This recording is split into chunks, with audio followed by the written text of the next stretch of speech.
శ్రీ గురుభ్యో నమః. శ్రీకృష్ణ పరబ్రహ్మణే నమః. శ్రీమద్ భాగవత మహాపురాణం నందలి దశమస్కంధంలోని పూర్వార్థమునందు 15వ అధ్యాయము ప్రారంభము.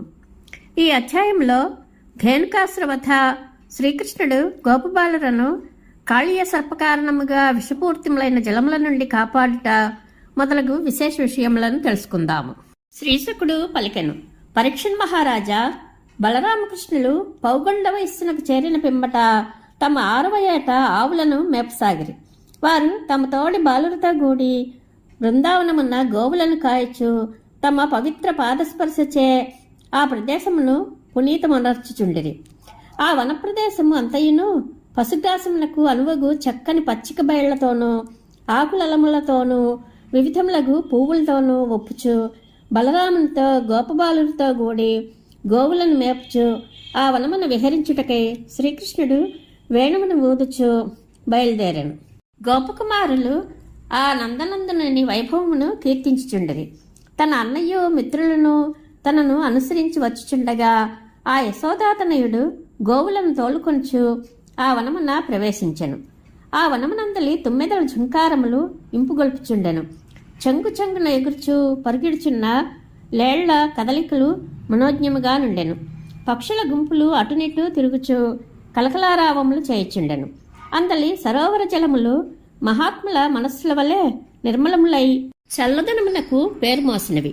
చక్కగా వికసించిన పద్మముల మీదుగా వీచుచున్న అచ్చటి వాయువులు అంతటను సువాసనలు వెదజల్చుండెను.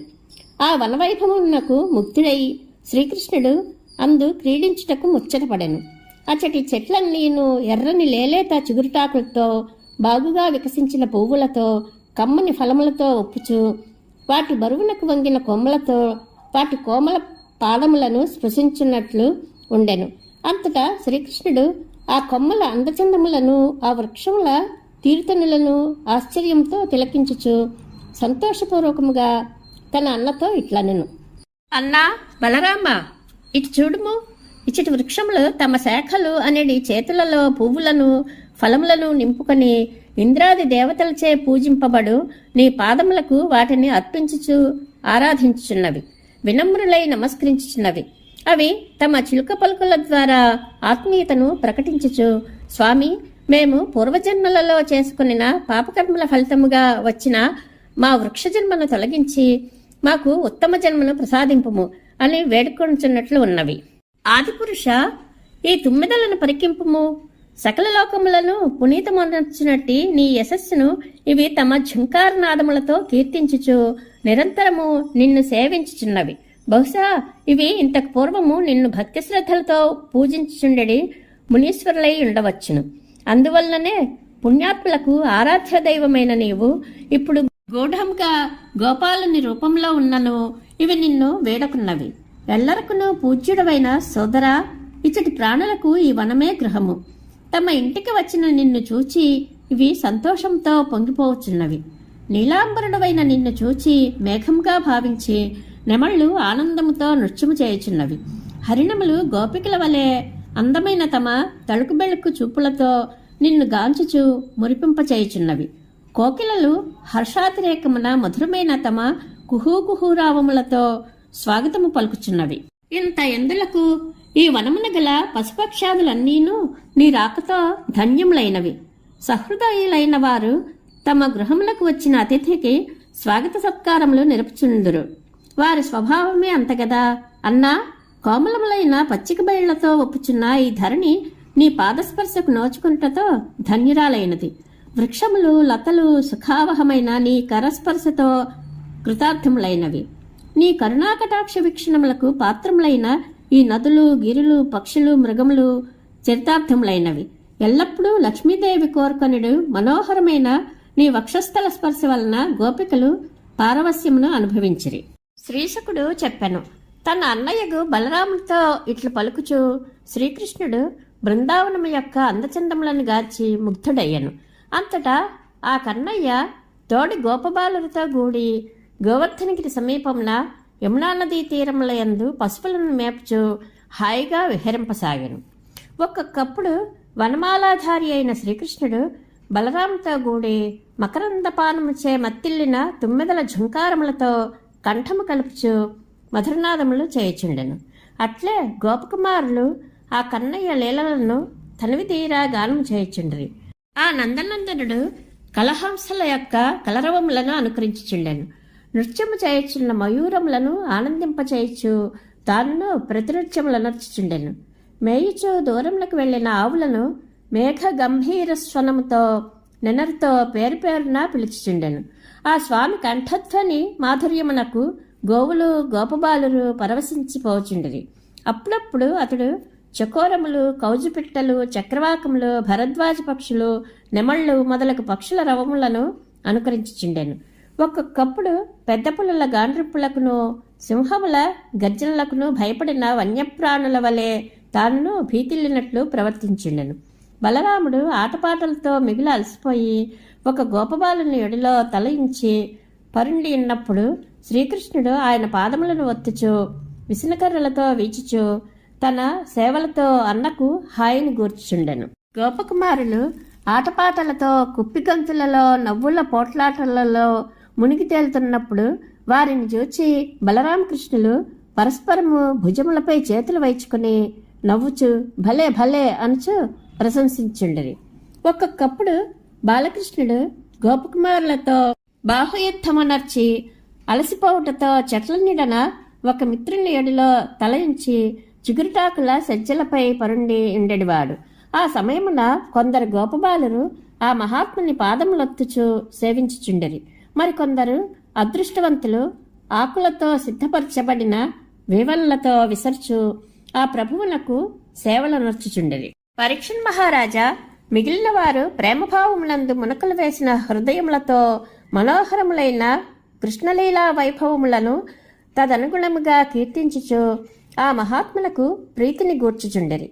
ఈ విధముగా శ్రీకృష్ణ భగవానుడు తన మాయాప్రభావమున నిజ దివ్య వైభవమున బయల్పడనీయక నిత్యజీవనమున సామాన్య గోపబాలుని వలె ప్రవర్తించుండెను. వైకుంఠమున లక్ష్మీదేవిచే పాదసేవలను అందుకొను ఆ మహాత్ముడు ఇప్పుడు గ్రామీణ జనులలో తాను కూడా ఒకడై మసలుకొనుచుండెను. అయినను ఆ ప్రభువు యొక్క అద్భుత లీలలు అప్పుడప్పుడు ప్రకటితములగుచునే ఉండెను. బలరామకృష్ణులకు గాఢమిత్రుడైన శ్రీరాముడు, సుబలుడు, చిట్టికృష్ణుడు మొదలగు గోపబాలురు ప్రేమతో ఒకనాడు వారితో ఇట్లనిరి. ఆజానుబాహుడవైన బలరామ, దుష్టులను పరిమార్చుటలో మేటివైన శ్రీకృష్ణ, ఇచ్చటికి సమీపముననే ఒక మహావనము గలదు. అచ్చటి తాళవృక్షములు వరుసలు తీరి చూడముచ్చట గొల్పుచుండును. ఆ తాళవృక్షముల ఫలములు బాగుగా పక్వమునకు వచ్చి రాలుటకు సిద్ధముగా ఉండును. మరికొన్ని రాలియుండును. అవి తినుటకు ఎంతయో రుచిగానుండును. కాని ధేనుకుడు అను ఒక దుష్టుడు ఇతరులు ఎవ్వరునూ ఆ పండ్లను తినకుండా అడ్డుపడుచుండును. రామకృష్ణులారా, ఆ రాక్షసుడు మిగిలా బలవంతుడు. అతడు గాడిద రూపమున ఉండును. అతని అంతటి బలశాలులు పెక్కుమంది ఎల్లప్పుడూ అతని చుట్టూనూ చేరిందురు. వారును గార్ధప స్వరూపులే. దుష్ట సంహారక శ్రీకృష్ణ, అతడు నరమాంస భక్షకుడు. అందువలన అతనికి భయపడి మానవులెవ్వరూ ఆ వనము యొక్క దరిదాపులకే చేరరు. అంతేకాదు, పశువులు పక్షులు సైతము అచట తిరుగాడవు. ఆ పండ్ల సువాసనలు అన్ని దిక్కులను గుబాళింపచేయుచున్నవి.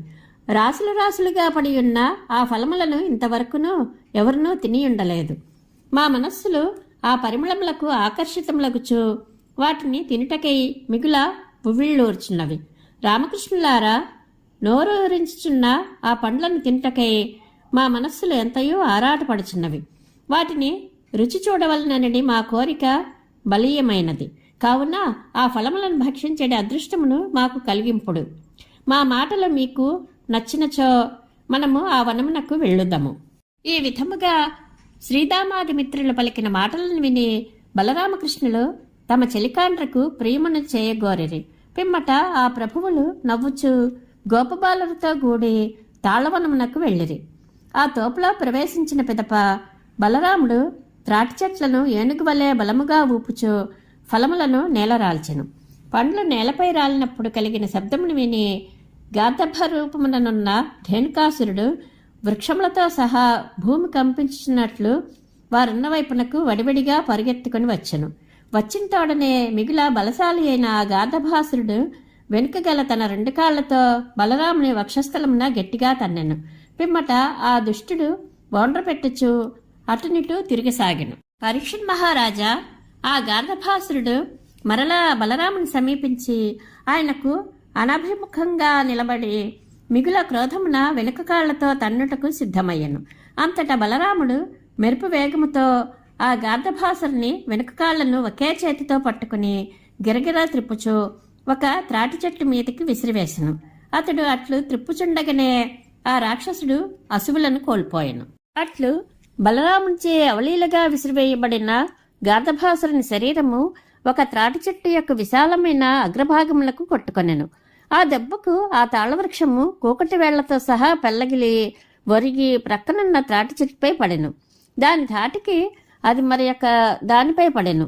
ఇట్లు వరుసగా ఆ వనమునందలి పెక్కు త్రాటి చెట్లు ప్రచండమైన సుడిగాలి తాకిడికి గురి అయినట్లుగా నేలకూలెను.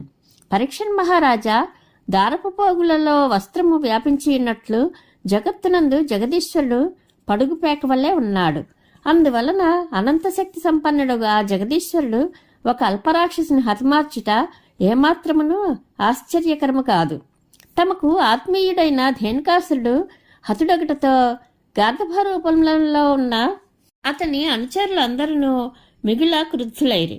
వెంటనే వారు రామకృష్ణుల మీదికి ఒక్కుమ్మడిగా విజృంభించిరి.